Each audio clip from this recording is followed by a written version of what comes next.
आप देख रहे हैं इंडिया टीवी। आपके साथ मैं हूं मीनाक्षी जोशी और मैं हूं अमित पालित। सुबह के 9 बजे हैं और हम आपके लिए लेकर हाजिर हैं सुबह 9 बजे की 9 बड़ी खबर। आज हम आपको बताएंगे कि आंदोलन के 17वें दिन क्यों उग्र हुआ है प्रदर्शन और हिंसा के बाद कैसे आफत में दिख रही है ममता बनर्जी की सरकार।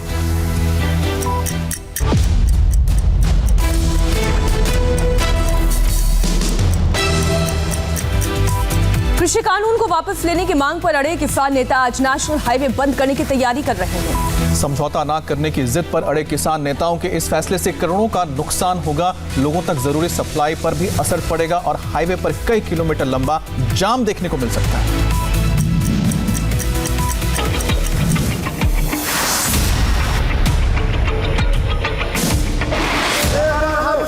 8 दिसंबर के बंद के बाद आज किसानों ने फिर से हल्ला बोल का आह्वान किया है।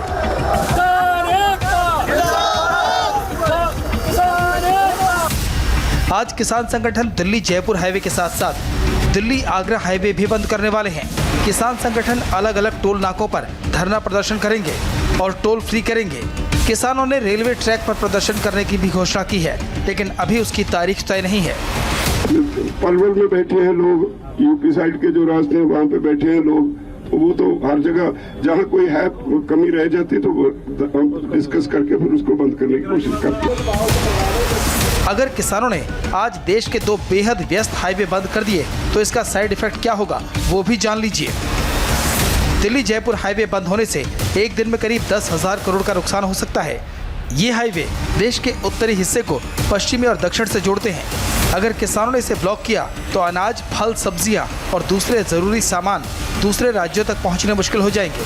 मुंबई से आने वाले इंडस्ट्रियल कमोडिटी पर भी गहरा असर पड़ सकता है। दिल्ली जयपुर हाईवे की तरह दिल्ली आगरा हाईवे भी बेहद अहम है। इस हाईवे के बंद होने से पश्चिमी यूपी से दिल्ली में सब्जियों की सप्लाई प्रभावित हो सकती है। दिल्ली आगरा हाईवे से दिल्ली एनसीआर में बड़े पैमाने पर दूध की सप्लाई की जाती है। इसके बंद होने पर लोगों के घर दूध पहुंचने में दिक्कत आ सकती है। हाईवे से रोजाना हजारों की तादाद में टूरिस्ट आगरा के ताजमहल को देखने आते हैं। हाईवे जाम होने से पर्यटकों को भारी परेशानी हो सकती है। बहरहाल किसानों के हाईवे बंद को देखते हुए दिल्ली के साथ साथ यूपी, हरियाणा और राजस्थान का प्रशासन एक्टिव है। जगह जगह पुलिस वालों की तैनाती की गई है और किसी भी स्थिति से निपटने का दावा किया जा रहा है। शुक्रवार रात दिल्ली के police commissioner SN Srivastava Tikri border पहुंचे और सुरक्षा व्यवस्था का जायजा लिया। हमने हमेशा एक अपने धैर्य के साथ, शांति के साथ हमने और हमारे पुलिसकर्मी भी काफ़ी रेस्टेंट एक्सरसाइज करके जो काम किया है, अभी तक सब कुछ ठीक रहा है और आगे जो होने वाले जो कुछ भी एजुकेशन का जो इंतज़ाम है बढ़िया होगा, मुझे इसमें पूरा उम्मीद है। सरकार पर दबाव बनाने के लिए किसान नेताओं ने आंदोलन को बड़े पैमाने पर ले जाने की ठान ली है, लेकिन इससे आम जनता की परेशानी दोगुनी बढ़ सकती है। Sanjay Shah, India TV, Delhi. आंदोलन के साथ साथ लगातार बात हो रही है, लेकिन किसानों का एक गुट समझौते के मूड में दिखाई नहीं दे रहा है। खुफिया एजेंसियों ने रिपोर्ट दी है कि समझौता ना करने की जिद पालकर बैठे लोग लेफ्ट से जुड़े हैं और इनके इरादे खतरनाक हैं। ये तो तय है कि आज से घमासान और बढ़ेगा और इसकी वजह है कुछ लोगों के खतरनाक मंसूबे। सूत्रों के मुताबिक खुफिया एजेंसियों ने सरकार को रिपोर्ट भेजी है। रिपोर्ट में कहा गया है कि प्रो लेफ्ट विंग ने किसान आंदोलन को हाईजैक कर लिया है। खुफिया इनपुट में यह भी कहा गया है कि आंदोलन में शामिल कुछ लोग किसानों को हिंसा, आगजनी और सार्वजनिक संपत्ति को नुकसान पहुंचाने के लिए उकसाने की योजना बना रहे हैं। आपको जानकर हैरानी होगी कि नेताओं में कुछ लेफ्ट के कट्टर समर्थक हैं और कुछ नक्सलवादियों से मिले हैं। कुछ तो ऐसे हैं जिन्होंने इंदिरा गांधी के हत्यारों की तारीफ की थी। सबसे पहले किसान आंदोलन को लीड कर रहे दर्शनपाल से मिलिए। दिल्ली के टीकरी बॉर्डर पर किसानों के मंच पर जब देशद्रोहियों के पोस्टर लगाए गए तो दर्शनपाल ने उनको खुला समर्थन दिया। दर्शनपाल क्रांतिकारी किसान यूनियन के नेता हैं। संगठन की शुरुआत 2016 में हुई थी। क्रांतिकारी किसान यूनियन का सीपीएम से सीधा रिश्ता है। अब सुखदेव सिंह कोकरी से मिलिए। कोकरी 65 साल के हैं और ये बीकेयू उग्राहा के जनरल सेक्रेटरी हैं। जब हमने जानकारी जुटाई तो पता चला कोकरी बच्चों को साइंस पढ़ाते थे और अब किसान आंदोलन में लेफ्ट विंग लीडर का रोल निभाते हैं। और सिर्फ इतना ही नहीं, पंजाब में चल रहे आंदोलन के पीछे असली दिमाग सुखदेव सिंह कोकरी का ही था। किसान आंदोलन का एक बड़ा चेहरा सुरजीत सिंह फूल है। सुरजीत सिंह फूल भारतीय किसान यूनियन क्रांतिकारी के स्टेट प्रेसिडेंट यानी राज्य अध्यक्ष हैं। भारतीय किसान यूनियन क्रांतिकारी भी सीपीएम से जुड़ा किसान संगठन है। पॉलिटिकल पार्टी के संगठन का हम पार्ट नहीं है, पर जिथों तक ਅੱਡ पॉलिटिकल पार्टियां जिन्नियां भी हैगियां ने ਉਹਨਾਂ ਦਾ ਆਈਡੀਓਲੋਜੀ ਕੀ ਹੈ, ਉਹਨਾਂ ਦਾ ਪ੍ਰੋਗਰਾਮ ਕੀ ਹੈ, ਉਹ ਜਿਹੜਾ ਪੜ੍ਹਨਾ ਜਾਂ ਉਹਨਾਂ ਦਾ ਕੋਈ ਲਿਟਰੇਚਰ ਪੜ੍ਹ ਲੈਣਾ ਇਹ ਤਾਂ ਹੈ। ਅਸੀਂ ਪੜ੍ਹਦੇ ਹਾਂ ਸਾਰਿਆਂ ਦਾ, ਕਿਉਂਕਿ ਅਸੀਂ ਲੀਡਰ ਹੋਣ ਕਰਕੇ ਸਾਨੂੰ ਵੀ ਜਿਹੜਾ ਵੀ ਇਹ ਕਿਸਾਨੀ ਅੰਦੋਲਨ ਨੂੰ ਕਿੱਧਰ ਲੱਗੇ ਅੱਡ ਜਿਹੜਾ ਪੋਲੀਟੀਕਲ ਨਜ਼ਰੀਏ ਹੈਗੇ ਨੇ ਵੀ ਇਹ ਜਿਹੜਾ ਸਾਮਰਾਜੀ ਕੰਪਨੀਆਂ ਨੇ ਜਾਂ ਜਿਹੜਾ ਆਹ ਕਾਰਪੋਰੇਟ ਘਰਾਣੇ ਆ ਇਹਨਾਂ ਤੋਂ ਕਿਵੇਂ ਮੁਕਤੀ ਹੋ ਸਕਦੀ ਹੈ। ਇਹ ਅੱਡ ਪੋਲੀਟੀਕਲ ਪਾਰਟੀਆਂ ਇਹਦੇ ਤੇ ਕੀ ਕਹਿੰਦੀਆਂ ਨੇ, ਉਹ ਜਿੱਥੋਂ ਤੱਕ ਪੜ੍ਹਨਾ ਉਹ ਪੜ੍ਹਦੇ ਆ ਅਸੀਂ। किसी को आप सपोर्ट करते हैं वैसे विचारधारा के आधार पर? ਸਪੋਰਟ ਤਾਂ ਵਿਚਾਰਧਾਰਾ के तौर पर ਤਾਂ ਜੇ ਸਾਨੂੰ ਗਿਣਨਾ ਹੋਵੇ ਤਾਂ ਉਹਦੇ ਤਾਂ ਅਸੀਂ ਲੈਫਟ 'ਚ ਹੀ ਹੈ। किसान आंदोलन का बड़ा चेहरा बूटा सिंह बुर्जगिल है। बूटा सिंह बुर्जगिल भारतीय किसान यूनियन दाकुंडा के अध्यक्ष हैं। भारतीय किसान यूनियन दाकुंडा को एक तरह से सीपीएम का ही लोकल विंग माना जाता है। निर्भय सिंह कीर्ति किसान यूनियन के स्टेट प्रेसिडेंट हैं, सीपीआई माले के करीबी हैं। इनके संगठन का असर अमृतसर, पठानकोट, जालंधर और संगरूर में है। पंजाब में बस जलाने के आरोप में 3 साल की सजा काट चुके हैं और कुछ साल पहले ही नक्सलियों से कनेक्शन के मामले में घर पर छापा पड़ा था और घर छोड़कर भाग गए थे। मुट्ठी भर लोगों ने हजारों लोगों को बरगला कर चौराहे पर बैठा दिया है। दिल्ली आने जाने वाले लोगों के लिए रास्ते पर मुसीबतों का पहाड़ खड़ा कर दिया है। दिल्ली को घेर कर बैठे किसानों पर कोरोना का संक्रमण का खतरा भी मंडरा रहा है। आंदोलनकारी कोरोना गाइडलाइंस का पालन नहीं कर रहे हैं, इसलिए अब जांच के लिए मोबाइल वैन लगाई गई है।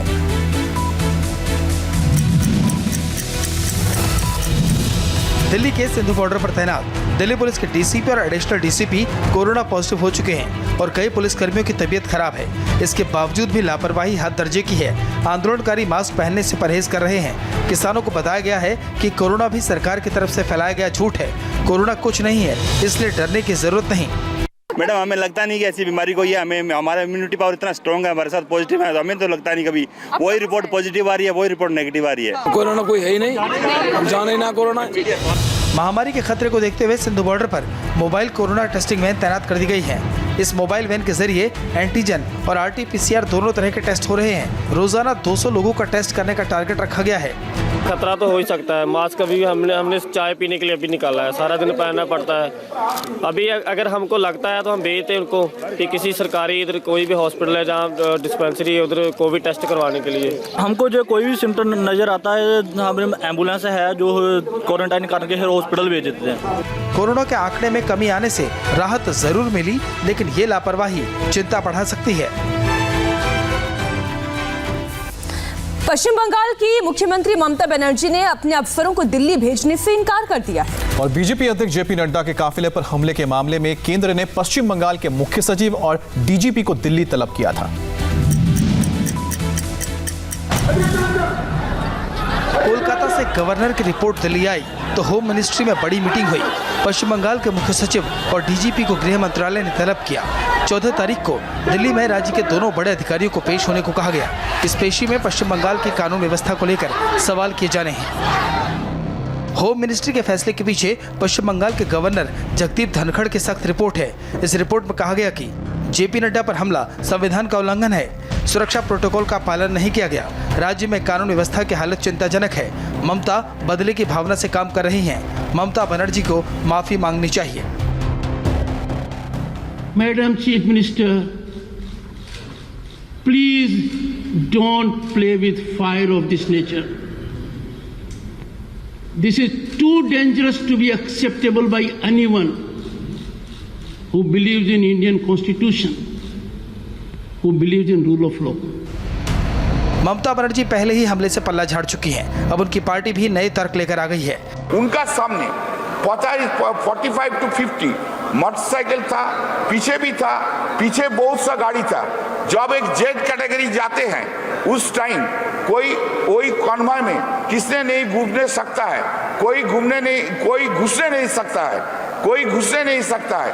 हमारा क्वेश्चन है ऐसा इस कन्वॉय में इतना गाड़ी, इतना मोटरसाइकिल, इतना कैसे आ गया? और उसका कन्वॉय में उसका साथ, जेपी नड्डा का साथ एक क्रिमिनल था, वो ऑलरेडी कॉन्विक्ट हुआ है। उसका अगेंस्ट में 55 cases, 55 cases are pending. Rakesh Singh बोल के था। जेपी नड्डा के काफिले पर हमले के आरोप में पुलिस ने जिन 7 लोगों को पकड़ा है, ये सभी गिरफ्तारियां 24 परगना से हुई हैं। इनमें से 4 लोगों को फाल्टा और 3 को पुस्ती थाना क्षेत्र से पकड़ा गया है। इन पर पत्थरबाजी करने का आरोप है। हालांकि इनमें से किसी के खिलाफ अभी तक नामजद आरोप नहीं है।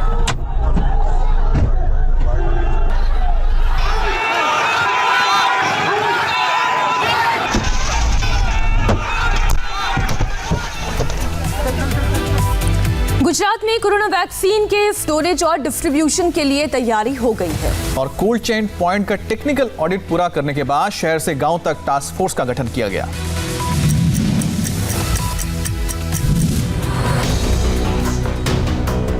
कोरोना से सबसे ज्यादा प्रभावित राज्यों में से एक गुजरात में कोरोना वैक्सीन की तैयारी कोल्ड चेन से लेकर स्पेशल टास्क फोर्स तक पूरी है। पूरे राज्य को 6 जोन में बांटने के साथ गांवों के लिए अलग व्यवस्था की गई है। गुजरात के सभी 33 जिले, 248 तहसीलों के वैक्सीन स्टोरेज की पूरी व्यवस्था है। वैक्सीन डिस्ट्रीब्यूशन के लिए 2189 कोल्ड स्टोरेज बनाए गए हैं, जिनमें से ग्रामीण इलाकों के लिए 169 आइस लाइन रेफ्रिजरेटर और 30 डीप फ्री जोन की व्यवस्था है। 47,796 वैक्सीन बूथ और 15,534 मेडिकल टीमों को तैयार किया जा रहा है। इसके साथ ही वैक्सीन के लिए प्राथमिकता वाली सूची भी तैयार कर ली गई है, जिसे केंद्र सरकार की गाइडलाइन पर चिन्हित किया गया है। पहली प्रायोरिटी में किसको वैक्सीन दी जाए, दूसरी प्रायोरिटी में किसको वैक्सीन दी जाए, उस प्रकार की जो व्यवस्था करनी है वो हमारी गुजरात सरकार की ओर से मुख्यमंत्री श्री की अध्यक्षता में हमारा हेल्थ डिपार्टमेंट पूरे राज्य में कर रहा है। वैक्सीन पहले चरण में आंगनवाड़ी, आशा वर्कर्स और स्वास्थ्य विभाग के साथ साथ करीब 7 लाख सरकारी कर्मचारियों को दी जानी है। दूसरे चरण में पुलिस और होमगार्ड के जवान, तीसरे चरण में 50 वर्ष से अधिक की आयु के लोगों को वैक्सीन देने की योजना है। उत्तर प्रदेश में योगी सरकार के ऑपरेशन माफिया से बड़े बड़े बाहुबली खौफ में हैं। और पूर्वांचल के बाहुबली विधायक विजय मिश्रा ने अवैध कब्जे वाला घर ही खुद ही तोड़वा दिया। प्रयागराज के अल्लापुर इलाके में 4 मंजिला इमारत बाहुबली विधायक विजय मिश्रा की है, जिसे 2 मंजिल तक बनाने की ही इजाजत थी, लेकिन अपने रौब के साथ 2 मंजिल अवैध रूप से बनवा दी। अब उसे खुद ही तोड़वा रहे हैं। दरअसल विजय मिश्रा को डर है कि कहीं सरकार का आदेश निकल गया तो पूरा कॉम्प्लेक्स ही न तोड़ दिया जाए, जैसे पिछले महीने यहाँ से 100 मीटर दूर उनके आलीशान आवास को ध्वस्त कर दिया गया था। लिहाजा अपना कॉम्प्लेक्स तोड़ने का ठेका बाहुबली विधायक ने खुद ही दे दिया। उधर बलरामपुर जिले में प्रशासन ने गैंगस्टर एक्ट में बंद सपा के पूर्व विधायक आरिफ अनवर हाशमी की 50 करोड़ से अधिक की अवैध संपत्तियों को कुर्क करने की मुनादी कर दी। आरिफ अनवर हाशमी के ऊपर 20 मुकदमे दर्ज हैं, जिनमें अवैध रूप से सरकारी और अन्य व्यक्तियों की जमीन को कब्जाने का मामला है। ठाणे से अब एक दर्दनाक खबर, जंगल में 4 लोगों का शव पेड़ से लटकता हुआ मिला। और 1 महीने के अंदर ठाणे के जंगलों में इस तरह की ये दूसरी घटना है। ठाणे के सुनसान जंगलों में पेड़ से लटकती 4 लाशों का रहस्य पुलिस को भी हैरान कर रहा है। ये मर्डर है या फिर सुसाइड? क्योंकि पिछले नवंबर महीने में ही 4 युवाओं की लाश इसी तरह पेड़ से लटकी मिली थी। उस मामले में तंत्र मंत्र और एक तांत्रिक के बहकावे में आकर फांसी लगाने की बात आई थी, लेकिन इस मामले में कोई ठोस सुराग अब तक नहीं मिला। पेड़ से लटकी लाशों की पहचान पुलिस ने 30 साल की एक महिला रंजना और उसके 3 बच्चों के रूप में की है। ये चारों लोग 2 महीने से लापता थे। पति ने इनकी गुमशुदगी की रिपोर्ट दर्ज कराई थी। पुलिस ने लाश मिलने के बाद इसकी सूचना पति को दी तो अपनी दूसरी पत्नी के साथ उसने खुदकुशी की कोशिश की। ऐसे में दोनों पुलिस के शक के दायरे में हैं। कोरोना को लेकर मुंबई में हो रही लापरवाही पर बीएमसी नाइट कर्फ्यू की प्लानिंग कर रही है। लॉकडाउन खुलने के बाद से खास रात में कोरोना गाइडलाइंस का उल्लंघन आम होता जा रहा है।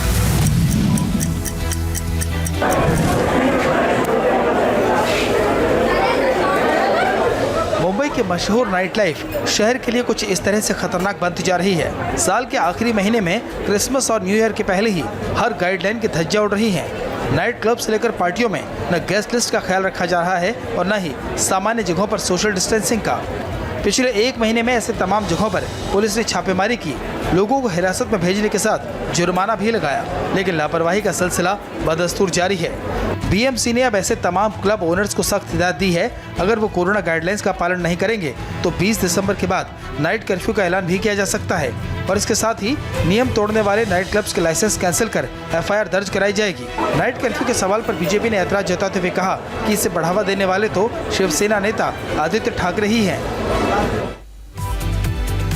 कश्मीर में बर्फबारी के साथ सैलानियों का आना शुरू हो गया है और पर्यटन विभाग ने उम्मीद जाहिर की है कि ऐसा माहौल रहा तो टूरिज्म से इस बार अच्छा कारोबार होगा। बर्फ से गुलजार हो चली है गुलमर्ग की वादियां। सैलानियों की आमद से चारों तरफ रौनक दिखने लगी है। इसी खूबसूरती की वजह से इसे धरती की जन्नत कहा जाता है, जिसका लुत्फ उठाने हजारों लोग हर साल सर्दियों में यहाँ आते हैं। गुलमर्ग आए सैलानियों में देशी विदेशी तमाम लोग हैं, जिनके लिए मशहूर गोंडोला खोल दिया गया है। इस बार जिस तरह से दिसंबर के शुरू में ही बर्फ पड़ी है, उससे सैलानियों के आने का सिलसिला आगे भी जारी रहेगा और इसके साथ ही स्थानीय लोगों को रोजगार भी मिलेगा। उधर कश्मीर के दूसरे इलाकों में भी अच्छी बर्फबारी हुई है। बर्फबारी की वजह से श्रीनगर करगिल मार्ग पर सीजन का पहला एवलांच रिकॉर्ड किया गया। और वक्त हो गया एक ब्रेक का। ब्रेक के बाद देखिए देहरादून में कैसे हो रही है पासिंग आउट परेड।